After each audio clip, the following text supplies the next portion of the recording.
All right, welcome back to another unscripted, unedited conversation between women. I am so happy to be back here. I've been all over the place the last few days thinking about what I wanted to talk to you about this time, and so I could really just go anywhere from world crisis to nutrition to mothering to just there's so many things that I want to talk about. So, do you have a path today? Well, I don't have anything to say about a world crisis. But I could always talk motherhood and nutrition, and those were actually the things. Well, nutrition has been my headspace lately, which is funny because I thought I was like over that. Here you are again. Yeah. I was just like, I don't want to do this anymore. I just want to eat. Yeah, right. Now I'm moving in. I don't know. Where do you want to start? Wherever you want to start. Well, I did listen to that podcast you sent me. So the Freely Rooted, is that what it's called? And it was one on, I can't remember. Do you remember the title Respectful of it? Parenting. Respectful Parenting. So I'll put a link in the show notes. But I did listen to all but the last like 20 minutes of it. And a lot of valuable things in there and things that got me really thinking, because you and I have talked about the food thing with our kids. And so I'll just put some context here. The episode was about respectful parenting and like letting your children kind of guide their own way of nutrition and trusting what they're eating and all of that stuff. So, and also even more context, these people are talking, they're living in like a Whole Foods nourished home, right? So this isn't like they're eating McDonald's every day, let's let the kids eat whatever they want kind of thing. It's like, we have all this nourishing food in our life. You get to choose what you want to eat kind of thing. So, and you and I have talked about this since our girls were babies and just, can we trust them to eat well and all this stuff. And I remember a specific conversation that we had when my oldest daughter was still a baby. And I just was like, yeah, I'm just going to trust what she wants to eat. And you were like, yeah, I don't know about that. Like, I don't know about that. And then now I'm like, yeah, I don't know about that. Because the thing is if I give her, and they addressed the fruit thing in the episode. And if I give my daughter the option of fruit, then that's all she's going to eat. Like, she's not going to eat fat and she's not going to eat protein. Like, she's literally going to survive on fruit and bread and butter. Like, that's all she'll eat or whatever. And I've done this experiment several times and I can't let it go too far, because what happens is she spins out and gets all defatted and like super airy and like meltdowns galore. And I'm like, here, have a spoonful of fat, and then everything's fine. Like, life is good. Right. But there is this thing, I've been thinking about it a lot. Like, I really felt like at the time when we had that first conversation that I could see that she was picking and choosing from all of the options what she needed at that point. And I know that kids basically need a lot of carbs. They basically need straight sugar at this point. They're like little, butterflies buzzing around, and they just need all this energy in the beginning, which is different from what I need as a mother and what's different than what like a menopausal woman needs. We all need different things at different stages. But now, and I remember this thing that happened when she was like 3 years old. Something switched in her self, whatever, in her bodily makeup, in her being human thing, in her being on this earth. Like, something switched energetically. And a lot of things happened in that switch. One thing that happened was that I noticed that her core strength diminished. Like, she used to be able to, when she was a baby, like newborn baby up until like 3 years old, just sit herself flat from on her back into a V shape, like lifting up straight up, right? Like, just super core strength. And that was just like innate to her as a baby. And that was a thing. And that kind of diminished. And then at the same time, I noticed that her desire for what she was going to eat, she used to eat tons of like nuts and avocados and all this stuff. And then it went to, I'm only going to eat fruit. And like this, and then continuing on this last summer, there was so much fruit in our house because I was pregnant and was not into cooking, and we were picking berries. We have berries all over this property, and we went berry picking and had so many berries that that's what she was allowed to choose her own food to feed herself. And she just chose fruit. That was all that she would choose. and we would have conversations about how that's not sustainable. And I'm like, this isn't going to help you go for long periods. This is what happens. You eat tons of fruit and then you get super hyper and then you crash. Like that's a thing, right? So you need to eat fat. So anyway, all that being said, like, I think that there's a certain point where maybe when they're babies, they can choose the things that they need.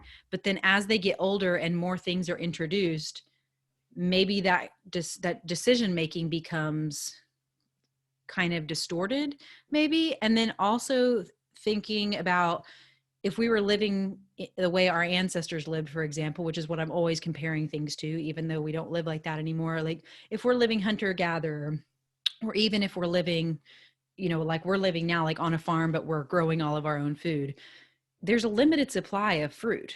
Like that's just, it's limited to certain times of the year. You can't have bananas here. You can't have blueberries in January, like all of these things. So that's one thing they didn't really talk on in that podcast, talk about. And so I don't know what you think about any of that stuff, but there's so many pieces that I felt like were missing from that conversation that maybe we can add to it. I don't know.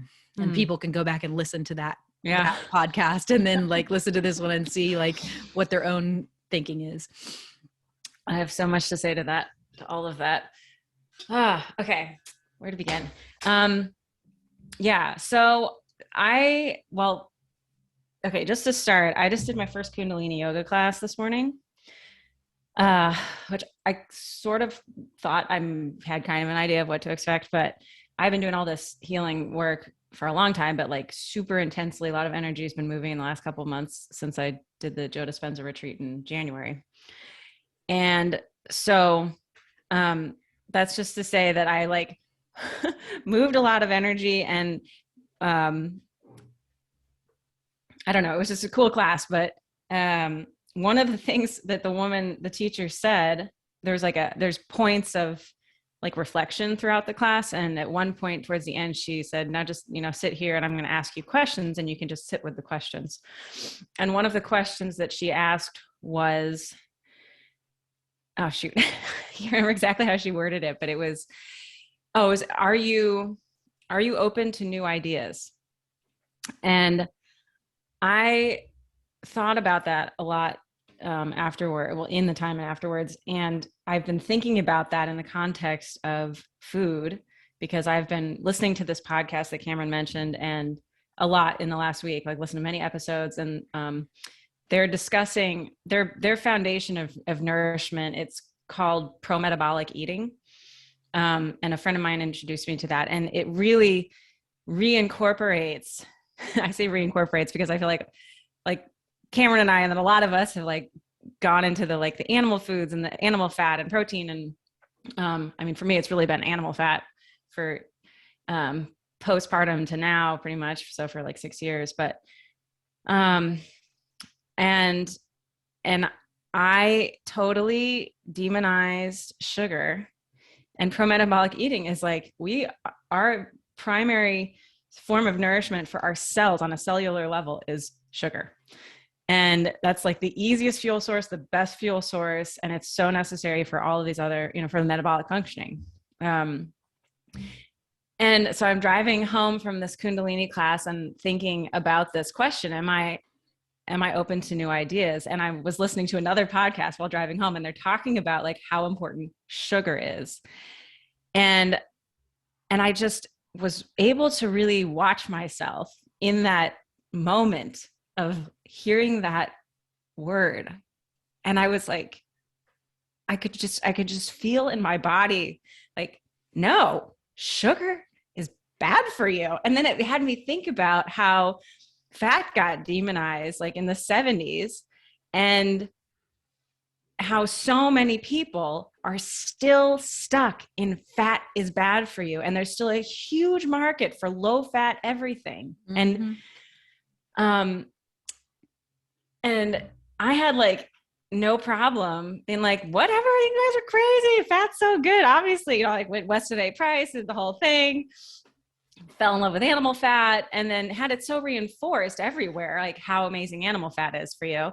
And like in my own body, how lean I was and how whatever. And um, so I was like, oh, wait a minute. So this is really a conditioned response that I'm having right now to this word sugar. And they specified that their thoughts of what ideal sugar sources is honey and fruit, fresh fruit, ripe fruit specifically, and fruit juices. And I'm just sitting there thinking, like, there's no way. I know, I get it. Yes, I get it. But sugar destroys your teeth. Sugar destroys your body. And I'm like just locked into that, reinforced by the fact that, you know, what you're saying about Walela, like going through this fruit obsession thing when it was all that was available. I spent a couple months living in Hawaii when my daughter was 2. And up until that point, like what you were talking about, you know, your daughter was eating all the good, you know, the good stuff by our standards of what the good stuff is, you know, the good animal stuff, animal fats, animal protein. And then she like went off the sugar fruit deep end. And I noticed that, you know, so my daughter had just turned 2 when we went to Hawaii. And up until that point, like I could barely get her to eat. You know, she really just wanted a lot of breast milk and then would like supplement it with, she loved duck, you know, so I'd feed her duck and duck fat. And, but like, I distinctly remember this several months before we went, I would make these apple crisps, like obsessively all the time and just eat them all the time. But I would use, you know, just a ton of fresh apples and then, nuts. I think I used nuts, like pecans and like properly prepared pecans. And coconut and ghee. And that would be my topping. And then I would bake it. And then I would serve it with, I can't remember if I don't think I was doing cream. So I must've been coconut milk or coconut cream and then a little bit of maple syrup. And she just like was not into it. I was like, every kid, this is basically applesauce. Who doesn't want this? Like, it's sweet. It's delicious. Like, my kid will not eat this. What is? And at her first birthday party, I made her this like coconut cake and she was like, well, I don't know what that is. I don't want that. And then we went to Hawaii and they had these big metal shelves with all these huge crates of fresh fruit. And it was just like free access. You know, you paid X amount per month to like be able to eat freely from the kitchen. And of course, you know, she's 2, but she's like tall enough to reach the lower shelves and she can just like get in it as many rambutans as she wants and oranges, and people would share their oranges. And it was just like, and all those the little bananas you can get in Hawaii. They're like the best bananas in the entire world. Yeah. And she just bananas. And then I started to see like she at one point she got like a little white spot on her tooth and I was like, this can't go on. But so all we were able to eat there pretty much was this endless array of really sugary, sweet tropical fruit, you know, which is different than like the wild blueberries I get here. Just like rambutan is just like pure sugar. They're like the sweetest things in the world. If you haven't had one, I highly recommend them. They're really good, but they're also just like super sugary. So anyway, and then the kids at the community, like everybody's teeth were like falling out of their mouth. They had so many cavities. They had all this metal. They're just like rotting teeth, and they're drinking tons of fresh squeezed orange juice. And it was like a raw food, you know, raw omnivore. So like they also have a lot of meat, and they're eating, you know, the meat, you know, raw beef basically is what they had. And so I keep going back to that. Like for years, I've referenced that as like all this fruit, this is no good, you know, cause that turned on that, like that if to me, that felt like that flipped her switch of like, oh, fruit everywhere all the time. Yes. Fruit. And so I think like with this Freely Rooted podcast, I think they do a really good job of like, they have an agenda for their conversations. They want to really cover specific things and it seems like just a really big conversation that can't be completed in any individual podcast. So there's a lot of stuff that just can't get covered at a time. But one thing that has been mentioned is modeling, and it was mentioned in that respectful parenting episode. And so I do think that there's a lot more to this conversation around teaching like trusting your children to know their bodies better than anybody else, and then teaching them also. Because like, if you go back to Weston Price and you go back to like that book that I've mentioned a bunch on this podcast, The Hunt Gather Parent, and where she's actually, you know, engaging with these communities that still have these parenting lineages intact from thousands of years. There's an immense amount of modeling, and the modeling comes from the entire community, because the whole community lives by the same value structure around parenting. And what would have been happening in a traditional community is that modeling would have carried over into food, because the communities, the people knew how to nourish themselves and knew what was needed for everybody. And I mean, I remember, I think it was in the Weston Price book, Nutrition and Physical Degeneration, where maybe it wasn't. I just remember reading about the kids going down to the beach to get their like daily allotment of either fish eggs or some sea creatures' eggs. And it was just a way of like, you know, because they talk about it in this Freely Rooted podcast episode of like, you sit down to dinner and your kid eat what you eat. You don't go make like a side of mac and cheese and feed that to them. Like, so I do think my I don't know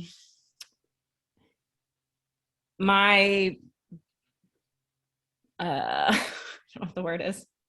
My assessment of this, based on all of that, would be that like, it's not just a fruit free for all. It's not just a house food free for all. But if you don't want your kids eating it, don't have it in your house.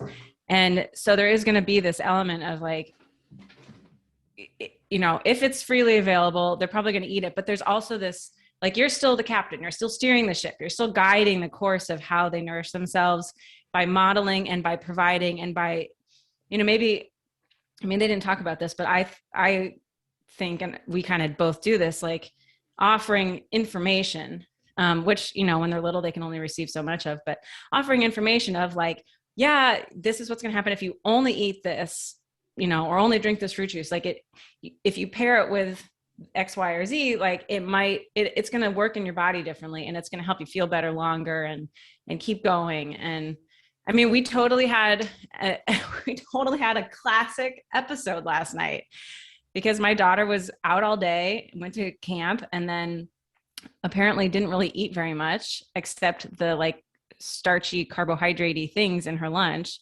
She didn't eat her, you know, meaty protein. And then we went straight from there to a birthday party where there was no meat protein available, and she had some fat, but it was a lot of like sweet potato fries and wild rice and bananas and stuff, you know, it wasn't, and other fruit. So we came home, complete, like off the charts meltdown. And I was like, oh my God, what is going on right now? And finally, after lots of digging, got to the fact that like she hadn't actually really eaten lunch, and she didn't eat her meat, and she didn't have meat at dinner. And so she's feeling like, I'm so hungry. I didn't eat real food today. Yeah. So yeah, I really do think that, you know, we have to do all of this with the understanding that we can only do so much, but we can also, you know, like we can't, we have to pick our battles, which everyone says, but, we have to go at it with an understanding that, or if you're going to go for trusting your children and what they eat, there is this like guiding aspect to it by what you have available in your house, what you model with your own eating, how you eat, and sort of the, you know, maybe an input here, an input there on like comments of like, this will do this will help here. This is, if you eat it with this, or like, we always eat these things together, or whatever. Then when they go to make their own choices, they'll be able to make it from an informed place and an experiential place. Yeah. Well, I know I say this all the time, but it really does go back to walking the middle path, right? Because either of those extremes, like, because there are people who are just like, let them do whatever they want. And I mean, show me those people and I'll show you some crazy ass kids, like, period. Whether it's around food or TV time or what, you know, whatever thing people do that with. like free reign just doesn't work, period. It just doesn't work. And it does. And like that, I came through to this point where I'm at now. I used to be an educator in early childhood education. And the whole premise of the organization that I worked for is a child-led future kind of thing, like child-led classes, right? And that's where I discovered that the whole child-led movement was complete BS. And it was like, we're adults. We've gotten to this point for a reason because we are like intelligent enough to make it this long and not get killed. And also like we have gained some wisdom along the way, and it's our responsibility to share that wisdom with the kids. Right. And it's like it's a relationship. So it's mutual learning. Like we learn from our children, they learn from us and all this stuff. But and how I see my job as a mother is one, that I'm the boundary ring around my family. Like I'm the boundary around my kids. So like when I don't really look at like battles between my kids, my daughter and I, like, I say battles, I'm kind of, that's like a big word, but like any kind of like, disagreements or hard times or whatever, any of that like conflict stuff with my daughter, I always look at it as like she's pushing up against a boundary and it's my job to push back. One, because it creates a strong will for her to be able to have something safe to push against. And then two, like it shows her like, it gives her a comfortable, it's like the feeling of containment is comfortable to a certain extent. Like, and I learned that a lot in the postpartum period, like this having a container is really comfortable until we are in a place where we can, create our own container. And then the other thing is like with my family, and I've been doing this in my life for a long time, and it's been really valuable being a mother and a partner and like being like the head of household or whatever, is have always, for as long in my life as I can remember, I have always been striving for balance. I'm always looking for harmony. And I'm not talking about balance like it's a perfect flat line. The way I see balance is it's more like harmony, I guess, but it's a constant fluctuation and always trying to find that center point. And, it's like this like beautiful dance. And at this point in my life, I have it pretty, it's an art form for me. And I have a pretty good handle on things and am able to keep things pretty balanced. And I get to these points where I am, I think it's good to question our parenting and question where we're at. And so I get to a point where I'm questioning and I just let it all go. I let that go. And I'm like, I'm just going to let things go and see what happens. And it's just always a shit show, really, honestly. Like if I'm not there to kind of keep everybody, in harmony, then it just doesn't work. I've watched as my family, just like everybody kind of goes in their own way. And, then all of a sudden we're not eating any meals together. We're not talking to each other. Like we're just coexisting in this space, and we're not really a family. And that's not fulfilling for me. And I know it's not fulfilling for my kids, and it's not fulfilling for my partner. And my partner doesn't really have the ability to do that yet. Like he's getting to the point, I think, where he's starting to figure out how to help with that. But he grew up in a household where that was done for him. So he didn't have to do that.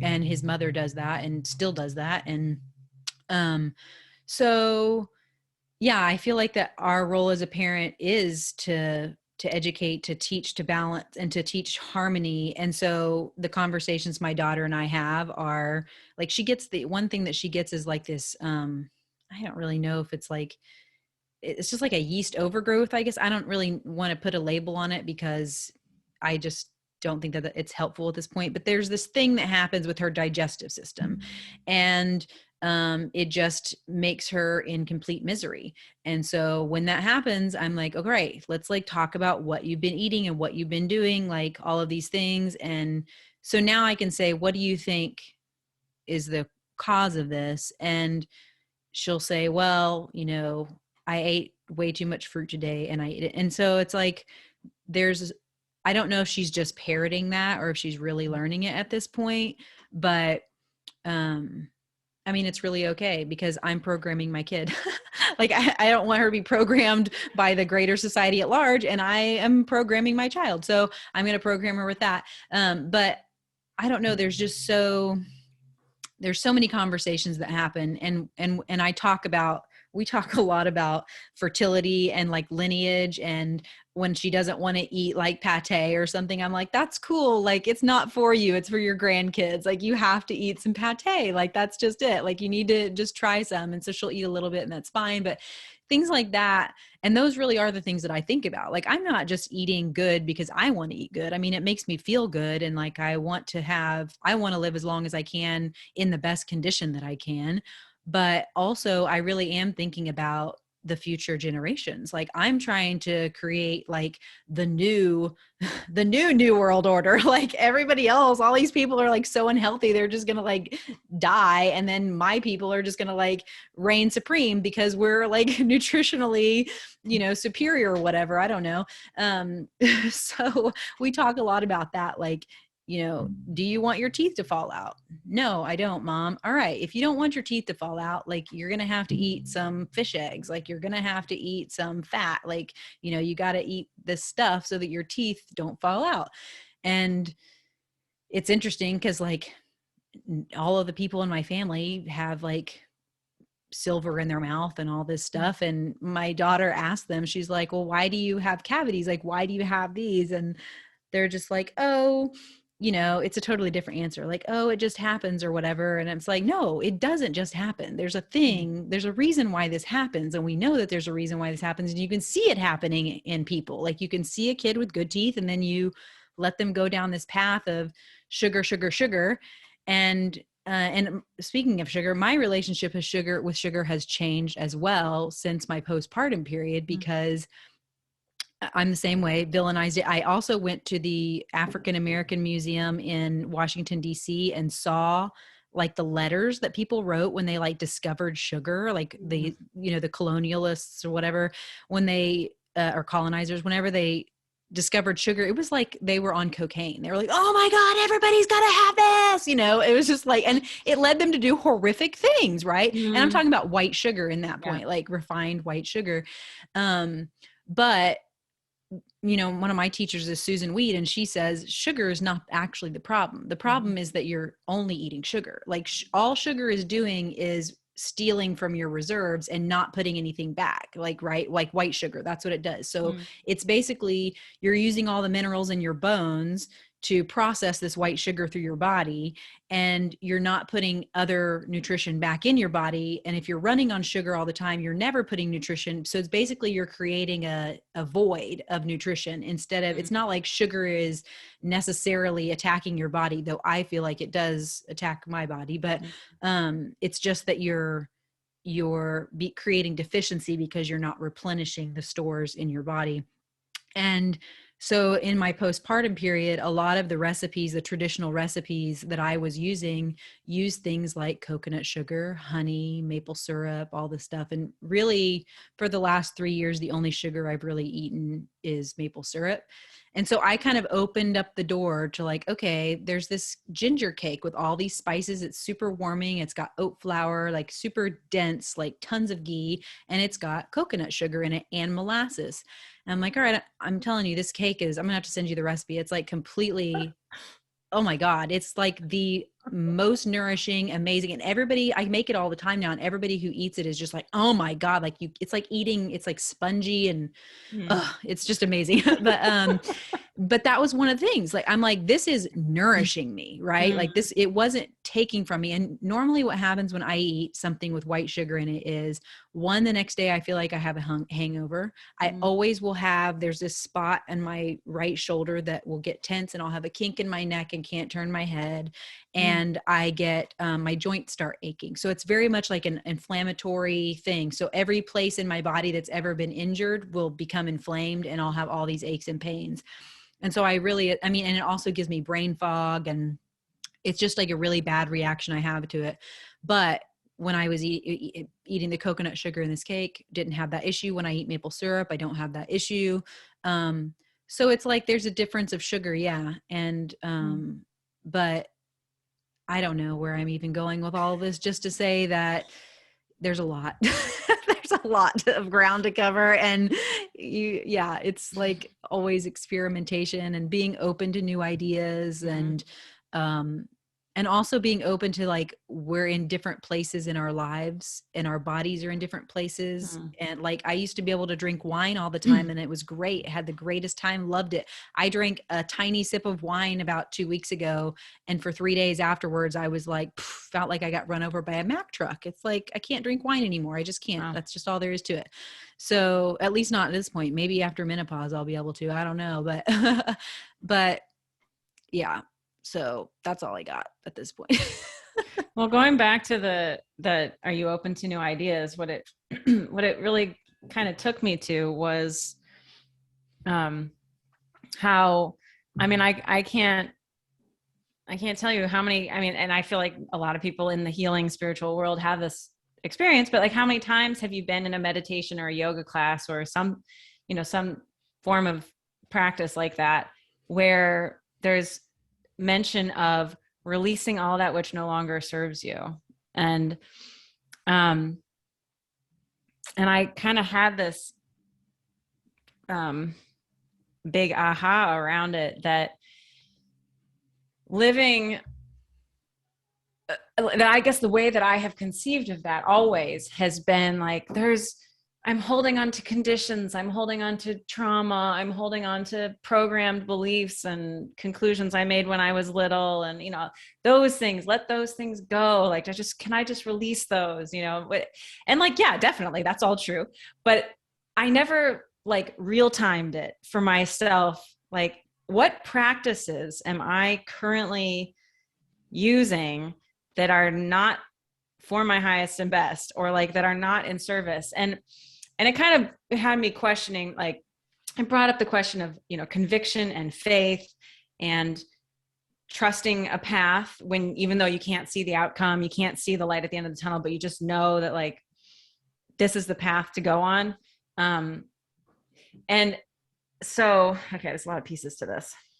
Okay. So one aspect is that, you know, in healing, it often happens, and it was mentioned in the Freely Rooted podcast I just listened to, that how oftentimes when we're going from like some unhealthy program or lifestyle or whatever it is to one that is actually going to be more in alignment with health, there's like, basically it's like the bacterial die off. Like when you know, kill it in your system, and then there's this like explosion of symptoms, that it might get worse before it gets better, but that's a sign of healing. And and so there's that reality. And then there's the reality of how many different things have I done, and specifically with food, just because that's the nature of this conversation, but how many diets, how many different ways of eating have I done, and just lived by, I mean, really by dogma for a lot of it. Or by just, you know, what somebody told me that this diet was supposed to do, or this way of eating or way of living, whatever was supposed to do. And just being like, but this is what it does. And, you know, and then looking at myself and being like, it's not doing that. But it does that. So it should do that. So I'm going to keep going because it does that. Yeah, obviously. You know, like I have like little things, like I've had chapped lips my entire life, and I've done all these different dietary changes, and I've, you know, all the animal fats and all the things that are supposed to nourish your hair and nourish your nails and nourish your, you know, all the dryness and whatever. And I'm like, my nails have never been strong. I mean, I have people in my family with like, they're like yeah. Stone, you know, like yeah. Super hard, strong nails. I'm like, I've had flimsy nails my entire life. I actually maybe they're a little bit harder than they used to be, but like nothing to write home about. And I've had chapped lips my entire life. I did have chapped hands my entire youth, and that is something that did resolve. So it's like, okay, there's that sign, right? But these other things, I'm like, what is the like, why am I still, I've been doing this for so long, and like, why are some of these things, you know, just not happening? And so this, are you open to new ideas concept, and then immediately driving home and hearing them talk about how great sugar is. And I was like, oh my God, you know, just really realizing, okay, I've spent a lot of my life, and, you know, it is what it is, but I've spent a lot of my life in a way, dogmatically adhering to or bandwagoning onto things because I was so, like, on the one hand, it's this beautiful thing of like, I'm so willing to put all my eggs in one basket and to really go for it and really believe it and really like want something to work. But this is endemic to my whole life. Like if I look at every relationship I've had, if I, like just that, like, okay, but what is reality? What is actually happening right now? And am I willing to just objectively assess what I'm experiencing, how I feel, what's happening as a result of this way of eating or, this relationship or whatever. And is it serving me? Is it working for me? And it's so funny because I distinctly remember, I think in our first conversation that you and I ever had at the farmer's market when we met, and we were talking about EC, and I think I asked you if you did EC, and you were like, yeah, I do some EC and I'm doing it. Like I got diapers and whatever. Like I'm just doing what works. Like sometimes I use it. I think you were like a mix of disposable diapers, cloth diapers, and EC. Yeah. And you're like, I just do what works. And I was like, huh. Novel.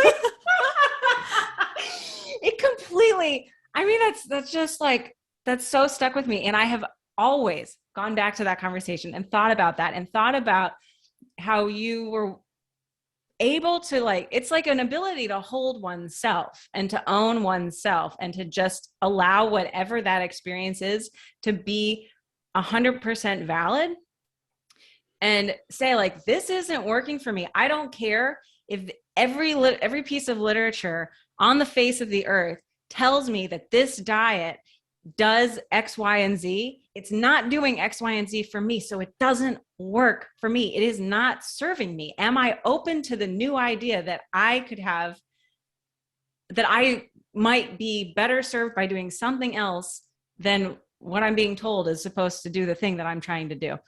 And so this whole thing about sugar is fascinating in this whole context for me, because I had, like at the beginning of February, I fell on the ice and I landed squarely on my tailbone, and then immediately started having digestive issues like that night through for the next like 4 weeks. And I couldn't figure out what it was.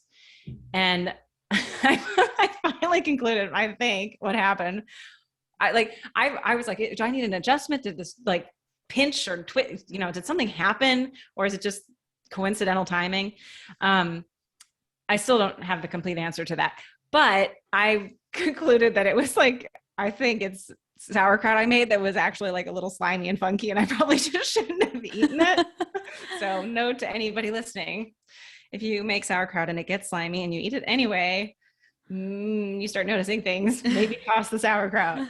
I just had made like 2.5 gallons and I just didn't want to throw it all out. Yeah. So anyway, I ate a gallon of it and I was finally like, okay, that took me 4 weeks of super digestive upset. And yeah. So it's like, what are you willing to let go of? Like, are you even willing to let go of something that isn't serving you? And are you willing to like actually feel good? Are you willing to embrace the possibility that there's a better future out there for you? And that even if people are telling you that something is supposed to be one thing, but it's not your experience, can you honor that? Are you willing to honor that and trust that more than what somebody else is telling you? And so this experience with sugar, what ended up happening was I went like food crazy for, I don't know. I think I was in the middle of it on our last podcast. It had just started. And I was like eating way more chocolate, like crazy chocolate, whatever. I don't know what was happening. So much chocolate and so many plantain chips. Just like, chocolate and plantain chips were the thing. And then I'm listening to this podcast this morning, driving back to my house after this Kundalini yoga class, the same podcast where she's talking about how great sugar is. And they were talking about, because it's the podcast called Are You Living Off Stress Hormones? And they specifically mentioned how when people are under stress, they tend to crave things like chocolate and chips, salt and fat. Yeah. And I was like, oh my God. So what happened was I ended up like through this slimy sauerkraut putting my body under such a level of stress because it was like maybe such a toxic overload or whatever, such, bacterial overload that my body just couldn't deal, that it was trying to get like, I was probably leaching minerals or losing minerals from this, and, or not absorbing minerals from the food that I was eating, maybe because my bacteria was so thrown off in my gut, that I was under an immense amount of digestive physical stress. And so I was my body was telling me like, eat more chocolate, eat plantain chips, which, plantain chips, a lot of potassium probably because they're a banana family. And trying to manage this stress by getting me to crave the things that would hopefully, potentially re-nourish me. And so for me, listening to this podcast, I was like, oh, okay, that's what happened. Because once I stopped eating the sauerkraut, I'm like, I don't really need to eat as much chocolate. I mean, I eat some because I like it, but it's not like, gotta have my chocolate now, like, and I gotta have it again. And then I gotta have it again. And I'm like, I'll eat a handful of plantain chips and be good. But I've also chilled out on food and started to eat. Like I bought like, I don't know, 80 pounds of peaches last year and dried a ton of them, most of them in slices and fruit leather. And I've just been eating that. And I'm actually pretty sure that's the only major like sugar increase that I've made in the last week. And I feel like a completely different person. I am chill. I feel good. I don't have these like crazy obsessive things about food. I feel like totally like way more relaxed. I'm not gonna say totally relaxed. I'm probably neurotic in some ways still, but like way more relaxed around food, and way more relaxed with my kid around food, and just like way more relaxed in general. Like maybe I needed sugar. Yeah. Maybe I needed some sugar.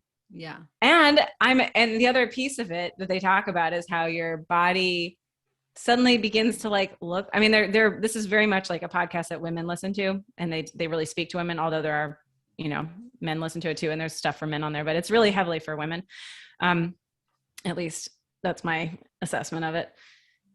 Forgive me if you ever listen to that podcast, or or if the Women of Freely Rooted podcast ever listen to this one and I'm like totally off base, but is that you like become more womanly in your form. Like like they talk about, your hair filling in and your lips filling in, and I don't know if they talked about breast filling in, but I've heard that. And like you get more bulk in shapely ways. And I've also experienced that. Like, this is so interesting, like we're told just all the programming that we have around being women, and how like, I've had 2 conversations in the last 24 hours with women about this, about how beauty is frivolous in all ways, like us beautifying ourselves, us, beautifying the world, growing beautiful things for the sake of them being beautiful, creating beauty for the sake of beauty, this whole idea of that being so diminished, so like cast aside is like so unimportant because it's not productive. It doesn't get anywhere. It doesn't accomplish anything. Right. And I'm like, this is so interesting that the paradigm of health and wellness that I have aligned with. I mean, it's not like, I mean, the traditional women that you look at in the Weston A. Price book pictures, like they're very formly, like very shapely. It's not like they're, like lean runner women body types, like really, like that's not happening there. But the way that I had kind of taken it and run with it was so masculinely driven, and it was like, sweet, I'm super lean, and my stomach is flat, and I'm muscular, and I'm like, I can go and I can go and I can go and I can do. And, to each their own. And this is not said with any judgment, but just an awareness of my ideal that I aspired to was to basically like fit into the smallest space possible and have no shape. Mm-hmm. Or like have just the like the fittest, tiniest little shape, and I did. And I was like, sweet, I feel so good. I feel so sexy. I feel so whatever. And so this is like turning everything on its head in this really great, exciting way. Like, I don't have to fit anywhere except in my own body. And I don't have to look any particular way. And I don't have to be perfect, air quotes, whatever that is. But I really had this aesthetic idealized for like what my body was supposed to be. And so this way of eating that's like, not only are you going to feel really good because you're going to like have pleasure in eating, and you're going to be nourishing your cells on a cellular level, or, you know, you're going to nourish your body on a cellular level, and you're going to regulate your hormones, and like things are just going to flow and move and be easier, and like everything's going to feel better. But you're also going to fill out, and like as a woman, you know, and it's like to me, I don't know, to me that's very exciting and very I feel like countercultural, which just lends itself to being like maybe more aligned with reality, you know, with like a way I want to go. But more like if eating in a particular way creates a body that seems to fill out in the ways that that body was meant to, that seems to make sense to me, you know? Yeah. I don't know. Yes. Well, there's so many things I can say. First thing I want to say is going back to that, what you're saying, the first conversation we had about like doing whatever works with EC. And for people who don't know what EC is, it's elimination communication, which is like basically infant potty training. Yeah, that sums up my entire parenting strategy. I think about that every day. Whatever works, whatever works. And I go through, I mean, I was just talking to a girlfriend. I was like, my daughter was freaking out the other day, and I was like, tried all these things. I was like, hey, you want to have some fun? And she was just like, poo-pooed me. And I was like, all right, like, I'll give you some hot cocoa, you know, like that always cheers you up. And she was like, and finally I swatted her butt. I was like, all right, I'm going to give you a spanking right now so that you like snap out of this. And I swatted her butt.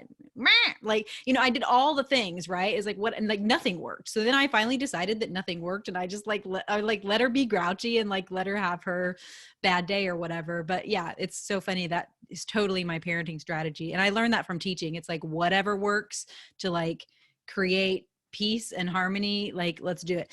But then the other thing, you know, like the body thing is so huge. Like all of these, it's just been proven to me over and over from just research and experimentation for so long with this food thing, that all of these diets, they're like created by men for men. And, you know, it's just like with all the medicine, like all the pharmaceuticals, all of them, 100% of pharmaceuticals are experimented on and tested on rats that are male. So for the male species, everything. So, and then 60% of all pharmaceutical reactions in the human population happen to women. So you don't tell me there's not a correlation there, right? Like that. And that's like, we hear this all the time. Like this is created for men. This whole world is created for men. And I won't go too far off on that because I'll just get on my soapbox about that. But that's just the truth of the matter. Like all of these diets, like they're all created by the masculine, like you know, being fit and fitting into small spaces and all that stuff. That's what it amounts to for women. And it's all BS. And I don't know if I've sent you that, there was a class that Rochelle Garcia Saliga just did on mother foods. And they talk about this in there, you know, what you were saying about the stress in the body. And the woman who taught the class with her, Carly Ray Beaudry, she said this really profound thing about like fat and nourishment and all of this stuff. She said, if your body doesn't feel safe in itself because of you're taking care of it, then you're always going to be running on stress hormones. You're never going to be able to, like, everything's going to be whack. But she said, you know, if you wake up and within 60 minutes, you don't eat every morning and your body doesn't know when it's going to get its next meal, that puts your body under stress. Your body's freaking out. And so that like gives you, you know, she's like, if you don't eat fat, then your body doesn't know that it's going to get sustenance. And if it's only running on sugar, then it's this like, it's a different kind of energy. It is. You know, so she's like, talks about that. Like if you don't make your body feel safe just with the food that you eat, like comfort foods, which is what I cook a lot of, is just like what I kind of a healthier version of what I grew up with, like really rich, nourishing, simple and bland though foods. And those to me are just so enriching. Like my favorite meal is roast chicken with white basmati rice and roasted vegetables, root vegetables. Like that to me is like the ultimate. If I'm having like a hard time, that's the meal I go to, and I put tons of ghee and tons of salt on it, and like it's just perfect for me. So like having those comforting foods, it makes us feel safe. And so that's the first place. Like we have to make ourselves feel safe before we can go out in the world. And, you know, I know that you've experienced this, and probably everybody listening is, when you have a morning, say you didn't eat breakfast and you had like a coffee or cacao drink. Like this happens to me if I have cacao in the morning and don't put fat in it. And then you go out in the world, like grocery shopping. It's fucking crazy. It's like, I'm going to ram my cart into you. Like what's, you know, it's just like insanity, right? Like it's just, and I get home and I just have to pass out and go to sleep because it was just too taxing. But if I like eat some fat for breakfast and then I like go about and do my daily chores out in the world, I'm like, this is cool. I'm so calm, like whatever. And so it's like finding that, and I'm not saying like it has to be a certain diet or anything, but just finding that works for your body. And that happens through experimentation. And like that is really important. Like knowing what is your safety net when it comes to like nourishment and food. And there's other things that are outside of food that like for me, it's baths. Like that's my reset. It makes me feel really safe to be in warm water. And so if I'm ever feeling stressed out or like afraid, I go get in the bathtub and I close the curtain and I like sit in the bathtub in the warm water. So just knowing these things about ourselves is really important. And then also eating, like trying that whole, the woman body thing. Like I did not, until I turned 30, I didn't have, I mean, I always had curves, but I was very, very petite. I was like 100 pounds, you know, I mean, I'm right now, I don't know, I'm probably close to like a 145, 150, somewhere around there. So imagine me like 45 or 50 pounds lighter. That's how I went all through like high school, all through my 20s, just super tiny. And I was a vegetarian and high raw, like all of that stuff, you know, and I was doing all of these things that were supposed to make me healthier. And yet I kept shrinking and I wouldn't leave the house and I was stiff. Like my body literally wouldn't move. I have done yoga for 25 years now. So at that point it was like 15 years and I couldn't, like bending down to touch my toes was excruciating. Like I could do it and I could do all these yoga poses, but it was like, it felt like my muscles were ripping apart every time I did it. And I finally was like, something is not right. I couldn't figure it out. And then I started eating meat when I was 31, I think. And it totally, I was like, whoa, like this is totally like, this is what I needed, you know? But I noticed like it took me about 5 years of eating meat, like so much meat, like pounds of bacon, to now when I'm not breastfeeding and or pregnant, like my regular, like kind of way that I eat now is a lot of vegetables, cooked really long vegetables, and a little bit of grains, but mostly meat and vegetables. And I really will only eat meat like a couple of times a week. So it's a highly vegetarian diet that I naturally gravitate to when I'm not breastfeeding. Right now I'm breastfeeding and there's just not enough meat in the world. There's not enough fat in the world. I'm just like, I eat 3 breakfasts, honestly. I've eaten like 3 times already. It's like before noon and I've eaten 3 huge meals already. So that's a whole different thing. So honoring to the woman body, this is what I've learned about having a woman body, is that it's constantly changing. And if it's not, then that's probably a problem. Because if you think about it, we have 3 puberties basically in our life. Like everybody talks about like the one puberty you go through when you start your menses or whenever you're a guy and your voice drops and all that stuff, you get the hormones. But you have these huge metabolic shifts at that point. And then whenever you become a mother, and then whenever you go through menopause. So for women, we basically have 3 puberties. It's these 3 huge hormonal shifts. So like, we're not the same. I'm not the same person I was when I was 25 at all. And I'm not going to be the same person when I'm 60 or 65, when I go through menopause or, you know, get past that point. Like we're constantly in flux. And that's the thing, when you look at divine feminine and divine masculine, like the masculine is in a lot of ways unchanging and the feminine is constantly, and that's gets demonized. Like, oh, women can't make up their mind and they're always in flux. And it's like, that is actually beauty. that's our beauty, right? Like that we are constantly, because if the world would be fucking shit if it was the same all the time, like, I've lived that life. Like I lived with a super masculine man who could not, never changed anything, the same routine all the time. And it's killing. It is not life. It is not life giving. It is not nourishing to life. It is a death program. It is awful. And you know, the other thing too, that like the beauty, like it's, people make it out to be nothing, but anybody who's seen something beautiful, so beautiful it makes you cry, beauty is medicine. And if that's our power, like that's, I know that's one of my powers, is making things beautiful, making my home beautiful, doing beautiful things in the world, singing a beautiful song, like all of these things. I have been able to make people cry with my voice when singing. Like, what? Like that's a super powerful thing, to be able to evoke emotions from people in an emotionless world, you know, like in a world that says like you have to be plastic and you can't have any feelings. It's a superpower. And so to me, beauty is like the strongest medicine, and it gets relegated to the back burner because, like art, people think it's unimportant because art is unimportant.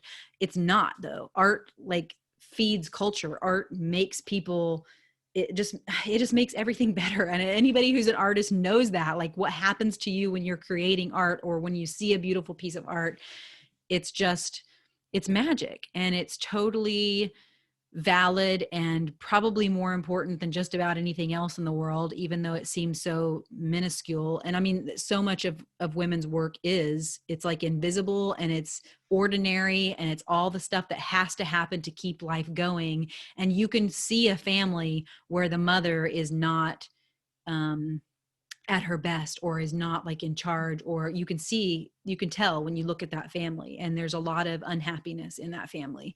And I see it all. I mean, I'm around a lot of really big families all the time, and I just see that when there's not harmony, when mom's not happy, ain't nobody happy. Like that saying is totally true. It's just, I don't know. I just think that I have so much love for women, obviously, not just because I'm a woman, but I love spending time with women. I think women are beautiful. I love the woman's body. Oh, and another thing I was going to say about the women's body thing is, when I turned 30, I went on this, somewhere around that time, I went on a float trip with women of all different ages, you know, from 20 to 50. And we went on a float trip and we all went skinny dipping on this river. And that to me was such an eye opener about women's bodies, because I looked at all those women, and these are women that I loved, and they were so beautiful. Their bodies were so beautiful. They had sagging breasts, they had tight breasts, they had full hips or no hips, like all different kinds of bodies. And like, that's another thing. We're not allowed to be naked with each other. So we don't know like what an actual woman's body looks like, or man's body. Like we're not allowed to be naked in general with people. So we can't see what it actually looks like to be a woman. And like when you see other women's bodies and you're like, oh, they have flaws too. So I can let myself have flaws. And they're like curvy, and what I would think would look bad on me, I love about them, right? Like, wow, look at her boobs. They're like, I remember seeing this documentary about these women in Africa, and they have these saggy boobs. And I had always been taught to wear a bra and keep them up high. You know, my mom still says this. And I'm like letting my boobs hang free now, because I saw those women's boobs and they just took their boob and like passed it over to their baby to feed it. I was like, that is cool. And I can do that now. Like I can do that with my kid. So like that is, to me, it's just so beautiful. And it's a completely different mindset than what we are brought up to have. And I don't know. I think it's reality as we were intended to be, you know, as we were created on this earth. Like we are life. We're the bringers of life. Like if we want to have abundance in this world and to have a fruitful life, like we have to be abundant and fruitful, and like have all the hips and all the butts and all the thighs and all the boobies, like have it all just out there and big and swinging around. And like, oh man, like some of the most powerful women I've ever met would be called obese by, you know, medical standards. They're just these huge women, but they knew, like they just owned it, right? They were just like, yeah, look at me. And oh my gosh, one last story. So another story. So after I had my first daughter, I had a couple of girlfriends there, and I pushed the baby out. And as soon as I was done pushing her out, my other girlfriend came in, just this bodacious big woman, you know, with these huge boobs. And she sat behind me on the bed and she said, just lean on me, honey. and pushed the placenta out. And so I leaned back on her and I was like, oh, girl, your boobies are so cozy. Like I just cuddled right up into her and she just thought it was the funniest thing. But I was like, wow, woman is so comforting to me right now. Like to be all wrapped in her juiciness was like, so that's what I have to say about that. I'm all for juicy women. And also I'm an American girl, right? So it's hard for me. It's like I look in the mirror and I'm like, oh man, my butt's sagging on that side. Like I'm a little thicker over here, whatever. I get it. Like, I know it's not easy, but you have to fight that battle every day. Well, but that's what it is. Like that's what's had me really get into. And I mean, I had a really big conversation around this yesterday, but that, just feeling like I've made so many strides. I've done so much work around this in the last, I don't know. I mean, I took a Kim Anami course. She's a holistic sex and relationship coach, for anyone who hasn't heard of her. Interesting stuff. But I took her vaginal kung fu course like 4 years ago, almost 4 years ago. And so maybe that was kind of the start of it, but and living in Hawaii in these, clothing optional communities where I did get an opportunity to see a lot of different people. But it's really, so I've been on this journey of connecting with my divine feminine and reclaiming my, speaking of whipping out boobies, reclaiming my femininity. I just have been,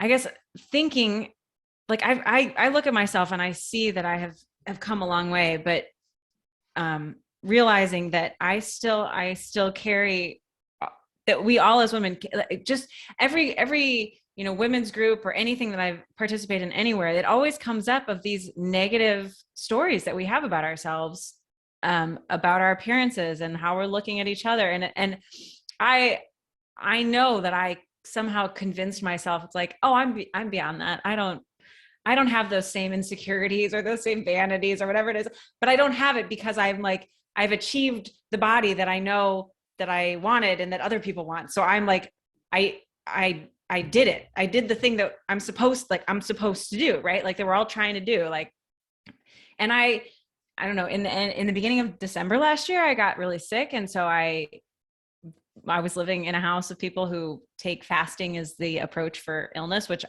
I actually really appreciated at the time. But I also just didn't feel like I could eat a lot. So I ended up fasting one day and then didn't eat very much for a couple of days and then fasted for 3 days. And then, it's an integration process after that of being able to eat again. And I just couldn't eat very much. And so there was this like period of, let's say 2 weeks where I just didn't eat a whole lot. And then I fasted again for a day, I think. And so I lost like all my body fat, and I I lost all my body fat.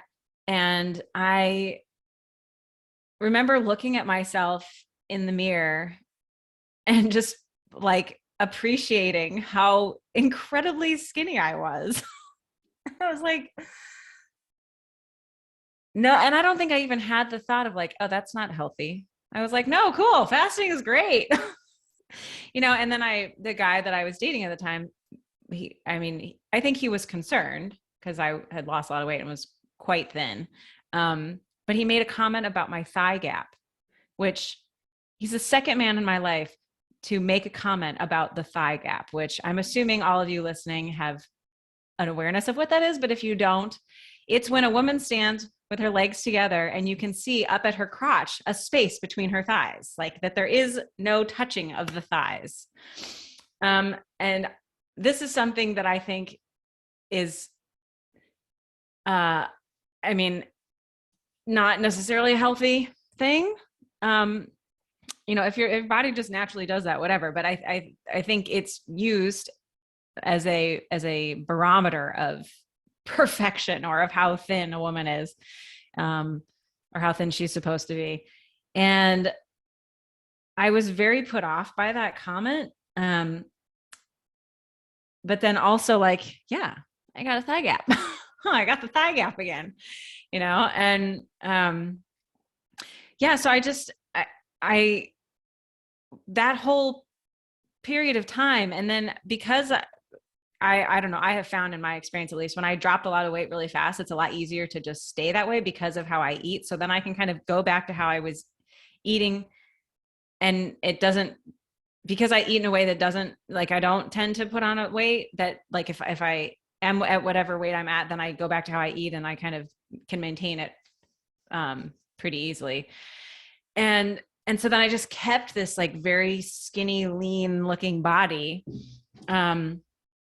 for maybe 2 months. And I was just like, this is great. I love this. I feel so good again. Finally, I have this body back that, like, I have like skin sensitivity and clothes bother me. When I have more bulk on my body, I feel things more. And then it's harder for me to be as comfortable, And so I've carried this, like, I got to be super skinny in order for clothes to not bother me. And then in order for me emotionally to feel okay in my body, and for me to like go out in public and feel like I'm rocking it and feel like I feel okay in my body. And all of these things, like even sharing them now feels really vulnerable, because it's like, no, I don't think those thoughts. I don't carry those insecurities around my body. I don't think I'm supposed to, like, I just, here's the ultimate vulnerable share. Like, I just think I'm perfect, right? I think my body is perfect because it's exactly what it's supposed to be. And I want it to stay that way. And so this whole process that I went through around the slimy sauerkraut and the eating a ton of food, I bulked back up, and like, more so I think than I was, before I fasted several months ago. But it's come with the having to look at the baggage around it. And then it's come with this new perspective of what I'm actually wanting to get with my body, what I'm really want to go for with my body. And like this whole time where I think like, I'm like, I'm connecting with my divine feminine and wanting to unfold into that in all these ways and be sensual and in my body and all this stuff, and seeing women like the woman you described, seeing these women who are just full and voluptuous and just, it's just full in the most beautiful way, very in their bodies, and look, like what you were saying, like, oh, that looks so beautiful on you, but it won't look good on me. Like, I can't do that. I can only be this like lean, tiny little thing. And that's the only way that I will look good. And so kind of rebuilding the relationship with like what I think my body is and what it's supposed to be and how it looks good and how it can look good in different shapes and sizes. And that's like a whole new conversation for me in my head, because all this time I'm like, yeah, I want that, but I want it only like this, where I stay really skinny and then somehow I like am this bodacious whatever woman. Yeah, it's interesting because something that happens to me when I get pregnant, apparently it's a thing, it's happened twice now, is that when I'm pregnant, like it's like all my weight shifts to my belly. And so I, like, my arms get really thin, my wrists get super tiny. Like, and with my first daughter, it was, I really didn't eat during my pregnancy. I was so sick the whole time, that I thought it was because I just wasn't eating or whatever. And with this pregnancy, it was different. Like, I ate all the time, but the same thing happened or whatever. And then what happens right afterwards is I give birth and I'm super svelte. Like, I'm like thin, like my mom was saying, and it was the same kind of thing you're talking about. My mom was actually saying, I'm sure everybody hears the baby, but she's having a great time down here. But my mom was like, "Oh my gosh, you don't even look like you were having," and I could hear her saying these things. And this is like, she's the one that gave me these, a part of the reason why I had issues when I was younger with the way I looked, because she makes these comments, right? So I know now to like block them out. But she's like, "Oh my God, you don't even look like you have a baby." And I knew, I had an idea of what was going to happen, that like I was probably going to fill back out.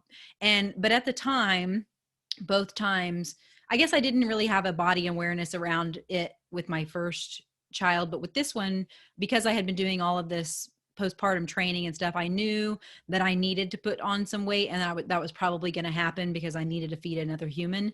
And then I'm also doing all of this manipulation of my body, like this postpartum healing stuff, like abdominal massage and like steaming, and just doing like the closing of the bones and all of these things for my body to heal my body. So as I'm doing these things, like the abdominal massage, for example, I mean, it was weird. Like you're empty.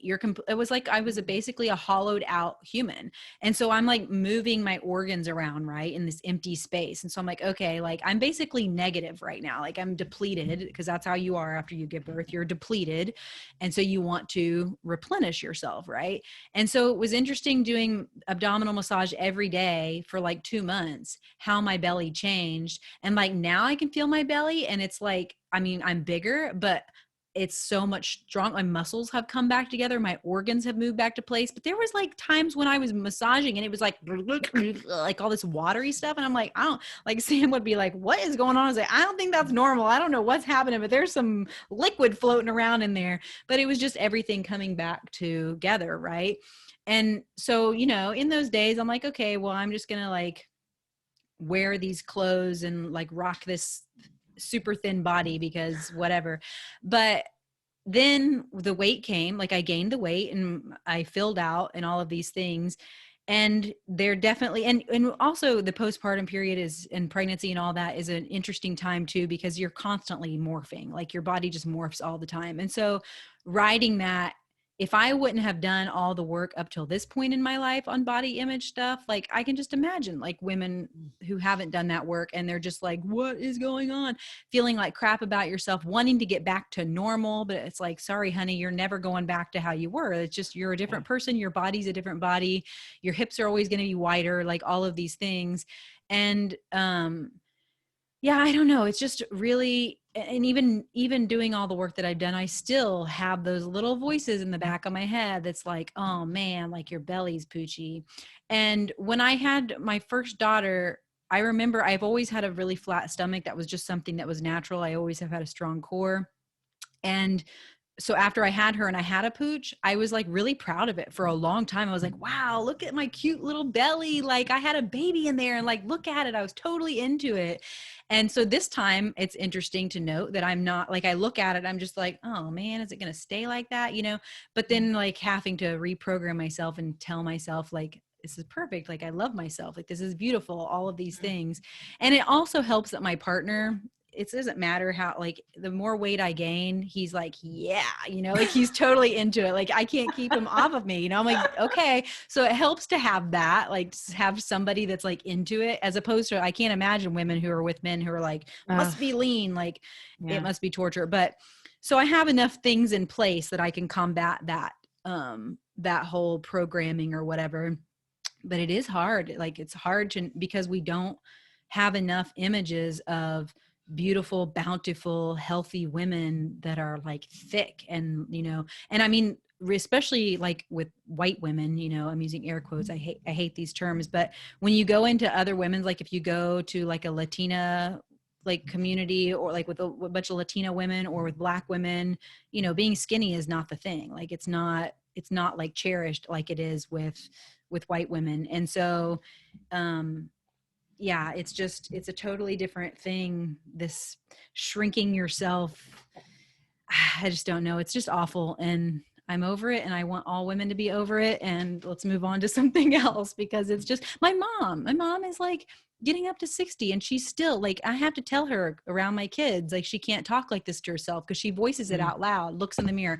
Ugh, God, look at my stomach. I mean, says these things out loud. It's one thing to think them, but like saying it out loud is like, wow, you must really hate yourself. And so I have to check her all the time when she's here. I'm like, Mom, you can't say that. You got 2 granddaughters. Like you cannot say that in front of my kids. Like you cannot talk about yourself like that way. Like, or I'll say things like, why do you hate yourself? Like you should love yourself. And so I talked to my daughter about that. And I think I mentioned the last episode, like my daughter was around a friend who was super thin and she was like, she was really upset and crying. I don't like my legs because they're too fat or too chunky. And, it's just awful, you know, and we already internalize these things on our own as women. And then there's all this stuff that's pushing it at us all the time. And it really honestly takes a really strong woman to not succumb to these temptations of shrinking yourself, like you have to be really willful and really defiant and like really confident. And it's a lot of work. It's really hard. I know it's really hard. And that would be my prayer for all women, is that we could just get over that shit and just like own it, like nourish your body, take care of your body, love your body. And if you're nourished and healthy and all these things and you're thick, like cool. And if you're nourished and healthy and all these things and you're thin, like cool, like just accept how your body wants to be and just love it as it is, I don't know. It's just so much. And it's yeah, really I feel like painful. there's like 6 other episodes that came out of what you were just saying. But just one thing that I want to mention, because it seems very appropriate to this conversation, is that the one time in my life where I had a very different relationship to all of this was when I was pregnant, and then immediately, in the postpartum period.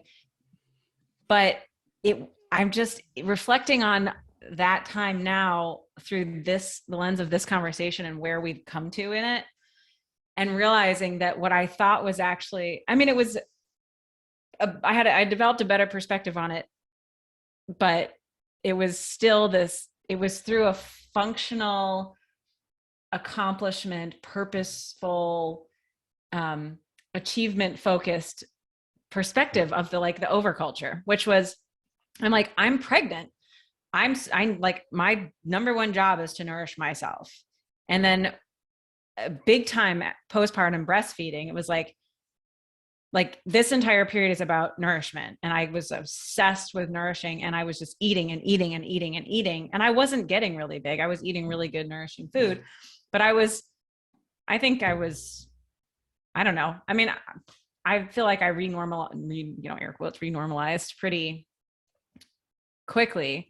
But I had this perspective on my body as like, I don't have to care about anything else, or, I just remember going to the grocery store and being in line behind this woman who, like at the deli or whatever. And she was saying something about like getting back to her old size. And I was like, no, like you just had a baby. Like you just need to be nourishing your body. That's the only focus. And, I really do believe that if you're nourishing your body is going to be like you're saying, like it'll be the right weight for you. And it's probably not going to be super, super overweight, because like your body's optimally operating. And so it's going to be like in this good, happy place all around.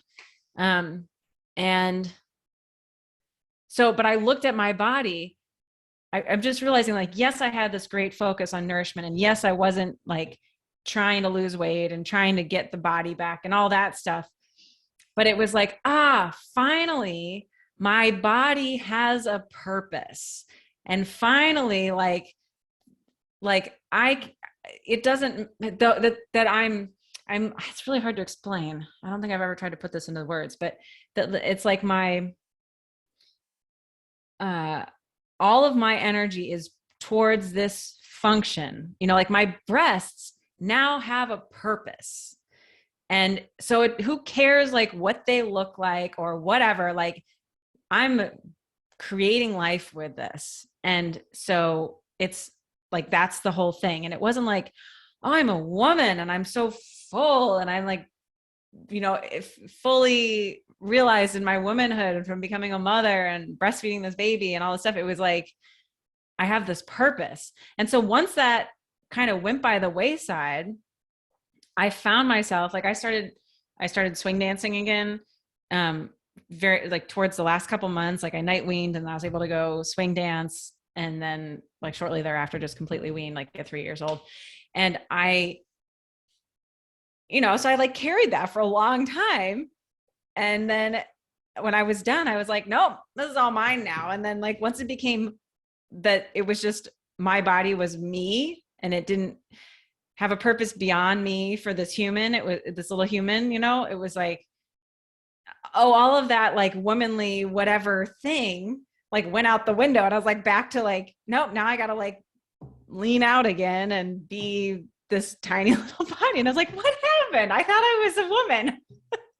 and then I just went right back and have cycled through that without even realizing it. Like I really just in this whole, fasting, last couple months time frame that I was mentioning, like only in the last couple months have I really even really become aware of all my shit around this still.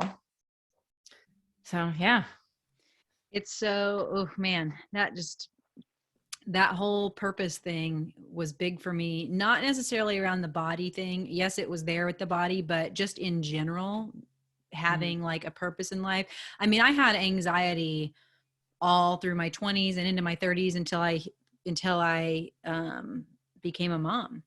And then I looked at that, like, why all of a sudden my anxiety is gone? And it was because I had a purpose on this earth, right? Like I have a purpose. Before it was like I was making my purpose. So I always worked with kids, and it's like subconsciously probably I knew that like the only really valuable thing for me to do with my life is to work with children, to work with women. Like I always knew on some level that like that was good work, right, in the world.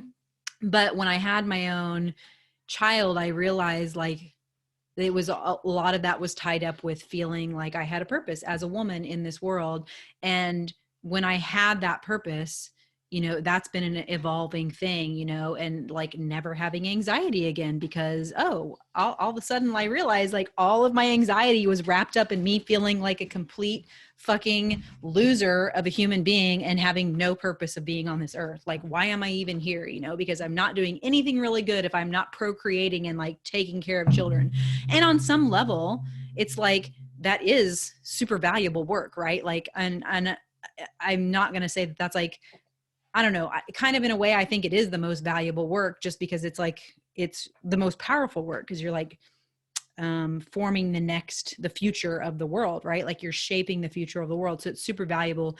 And I'm not at all saying that like every woman has to do that to be valuable. Obviously this is like a messed up, this is like a mind fuck, like really big, this whole thing, living in this world as a woman. But yeah, like there's just that thing of feeling like you matter here in this world. And I remember I had these arguments with my partner after we had our daughter, because we moved from the city to an agricultural world, which is very traditional, and it's very much different from how we run our household in a lot of ways. A lot of the women just are not seen or heard. It's like when you're dealing with people business wise, you're dealing with men. And because we moved here and we started a business, and it was a farming business and agriculture, it's like, that's, I was like there in my childhood again, where I grew up in this like male dominated world. And I was like, I don't want to be doing the things that the women are doing because that all sucks. Like I want to be doing what the men are doing. So I was like a tomboy.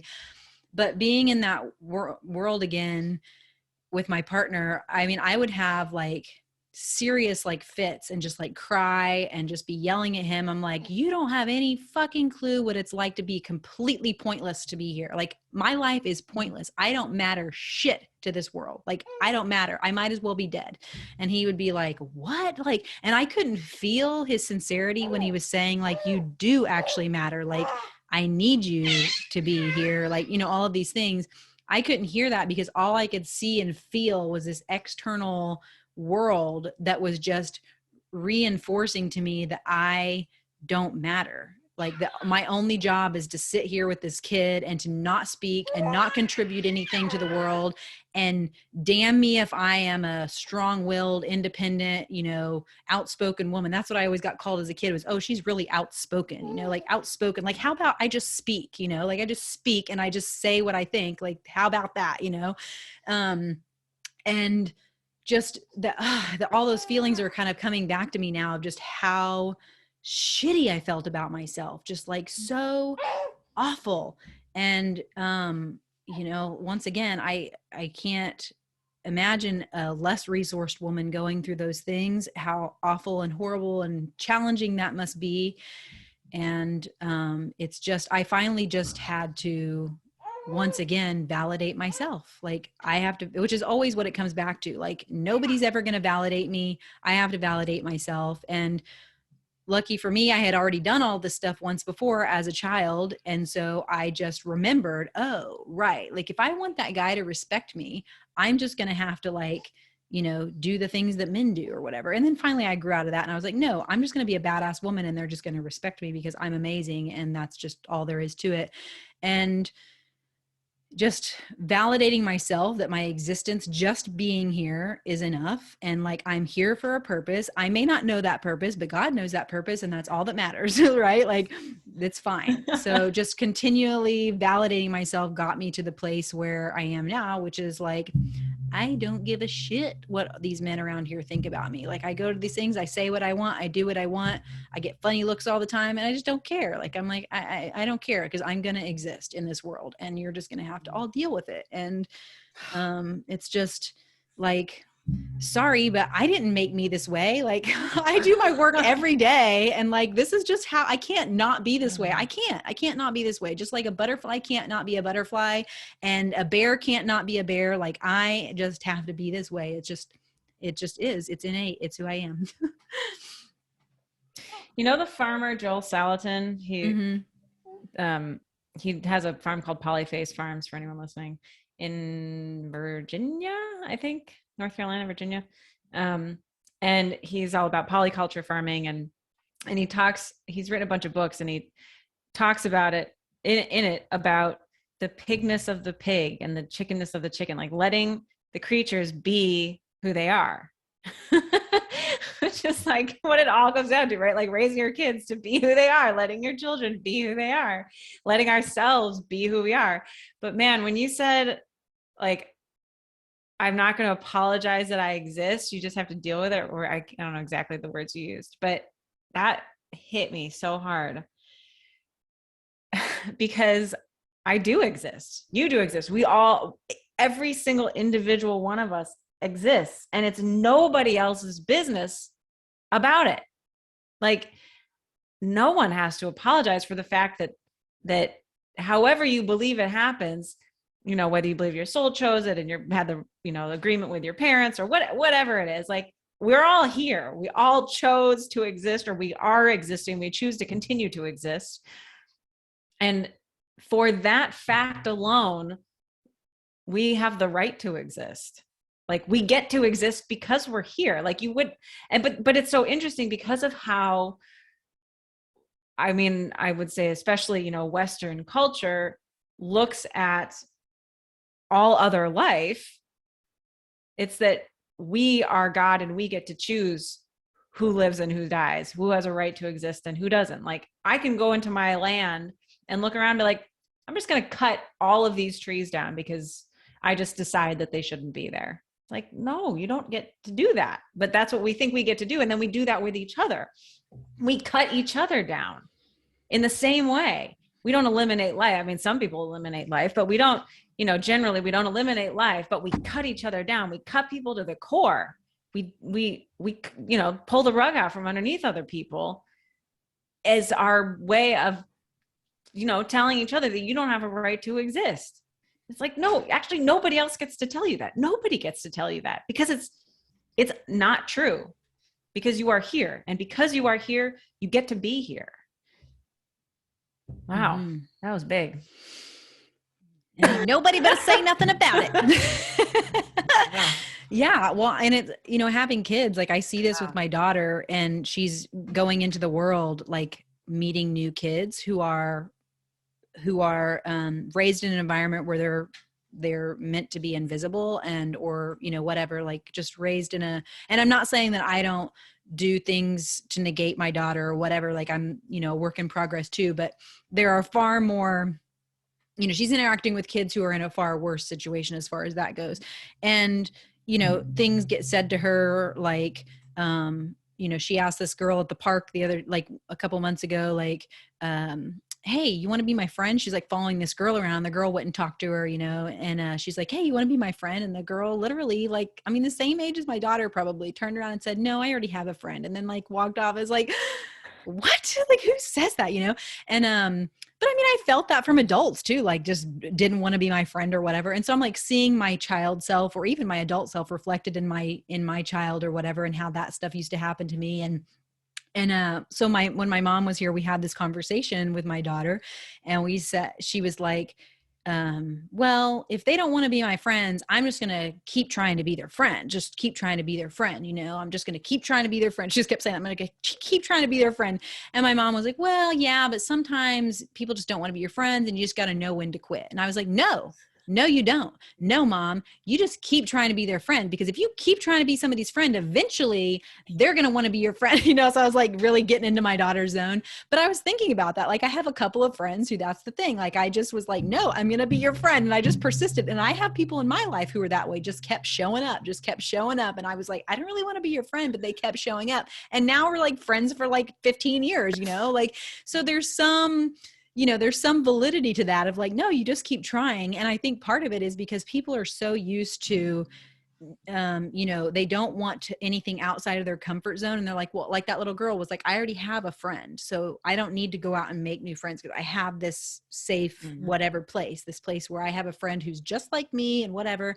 And so I don't need anything new introduced. And I think a lot of that is like, I think that a lot of that is just being around a lot of kids or a lot of people. You really just don't want to be around more people, and I've had actually adults say that to me since I moved to Ohio. I've had people like, I was like, oh yeah, we should be friends. Like, you want my phone number? And they were like, honestly, I'm probably not going to call you. Like, it's just probably not going to happen. I'm like, seriously? Like, I will drive hours to be with a friend, like whatever. So it's just this weird thing that I think people, they just don't really value friendship, I guess. But, yeah, like this whole thing, and seeing my daughter and how like she's just like so determined to like, I'm going to be in your life and like, you're going to love me. And that's just going to be how it's going to be. It's the same thing of like, yeah, I exist and I'm going to be in your life and you're going to deal with me, like, and she's so happy about it. And it doesn't like really, I don't know, so far it hasn't like made her sad or anything, but it, breaks my heart all the time because I like see this bigger picture or whatever of it. And I don't want her to be lonely, but it's just this thing of, she just knows that like, yeah, I can just go into this room and like be here with these people. And like, I'm just like these people and it's great. And we're going to be friends. Like she assumes she's going to be friends with people everywhere we go. And that's just such a, like a beautiful quality that most of us as adults don't retain. And yeah, I don't know. There's just so many kids. Being a mother is just constantly heartbreaking and just heart expansive and all the beautiful stuff. All the beautiful stuff. All encompassing. Yeah, it is for sure. Yeah, just that made me think of like people talk about like, are humans wired for connection, are humans wired for competition or whatever. And I feel like it keeps coming back to humans are wired for connection and community, because like that's just what we always were and how we thrived. But it's interesting because like there's two sides to that, because the one side, like there's so many people in the world and we're all like one big family community now, right? Like where there's no, this village and like everybody in this village is like in each other's lives and they all know each other and they all just are like community together. It's like, no, there's just like the sprawl in between. And then there's like, just no, this idea of like the tribe or the community it doesn't really exist in the way that it used to. And so it's, on the one hand, it's like, yeah, I get it. Like you already know so many people and you have your community, and like to just become friends and meet new people and become friends with everybody everywhere all the time, everywhere you go, because you're going to meet new people on an hourly basis or on a minute to minute basis. If just depending on what your lifestyle is, like, if you live in a city, there's going to be new people all the time. So of course you're going to get like tunnel vision, because it's like, you can't be friends with 8 million people. You gotta manage your energy. But then at the same time, if you look at a child, who has just kind of had an opportunity to keep that quality about them, like a lot of them are very pro-social and pro like connection in that way. And it just made me remember this. I kind of forgotten about this, but when my daughter was, I think she was able to stand up. So she was like a young toddler and we were at the playground and it was some like 6-year-old's birthday party. And not long after we'd gotten to the park, like she was super excited. She always loved bigger kids. She still does. And, she's like, oh, so excited. There's all these big kids around. And she just like wants to be on the playground with them and go down the slide and play and stuff. And there was this moment, this precise moment where I think she was standing at the bottom of the slide, and the mom with the birthday cake or the treats or whatever walked up and was like, hey, I've got the thing. And all these 6-year-olds descended down these parallel slides. And my daughter is standing at the end of the slide with her arms wide open. Oh. Like, I want to hug you, like, I want to give you I want to hug. And they all nobody noticed her. Nobody even looked at her. Oh. They just went straight by her for the birthday cake. And I was like, oh my God. But it just, no fault on those kids, of course. Like they're 6 years old. It's their birthday party. They want the cake. I get it. But just seeing her, it was just like, she used to do that when she was really little. She, like, anywhere we went, she would, especially if she saw like a teenage girl, she just loved teenage girls. And she would just go to them and just like put her arms up and be like, pick me up.